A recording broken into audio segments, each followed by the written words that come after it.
Hi there, this is Paul, and today we are vibing to a Beyond Good and Evil announcement from Ubisoft, North America to be specific. In the very first seconds, you can see an important lore element, and that is decorative neon signs, a sort of hologram in fact, but definitely what you can expect is that will be wearing holograms around their bodies, and also their tattoos will glow quite often.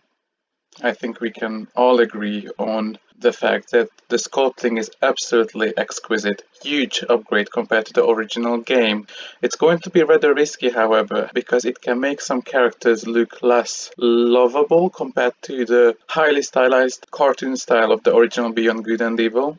We're also getting a little recap in the invaluable behind the scenes concept art of the original Beyond Good and Evil. If you are a big fan of something, you will fall in love with it. And when you fall in love with something, you want to know more and more about it. So these sort of little behind the scenes snippets are definitely very valuable to see. Multiculturalism is a very important theme lately. It hasn't realized itself, but it's sort of unfolding. You will see it more in contemporary media soon enough. I fully support this initiative, and I think it's beautifully realizing itself in the Beyond Good and Evil franchise.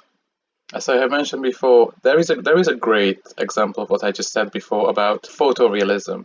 Now, the Mamago Rhino people are actually less likable. You will need to get used to it than they used to be in the original game. It's very similar to the uncomfortableness you could feel when you're watching the new Lion King adaptation to the original cartoon one, when you've already seen the cartoon one and you got used to the sweetness in a way. The Diva Light, good. It's a good idea, that one, because of course it is inspired by Indian mythology. Now it's highly reminiscent of the materia crystals in Beyond Good and Evil, and I fully support them. Diva Light is going to be having its own sound effect, mostly done with a bass, in fact. And the materia crystals in the original game would have very exciting, unique sounds to them too. I had no idea that hybrids were printed in the first game, which had a very childish vibe to it, in fact, although it had some serious subject. The hybrid people, they seemed like they are a sort of odd inhabitant to this universe. Also, they were a symbol to diversity and different cultures, progressivism in general. Now it's revealed, and I'm expecting many dark things to be revealed in this new installment. It's revealed that they're actually 3D printed and bioengineered. We did not know that, and it's going to make you feel very uncomfortable how they're ruining your childhood in a way, how they're ruining your vibes when you first played Beyond Good and Evil 1. This 3D printing thing is very reminiscent of the Westworld TV series and the Ghost in the Shell movie. It all featured sort of engineering the perfect human visuals, making them fiber by fiber. I am absolutely excited to see wage slavery being addressed in this work.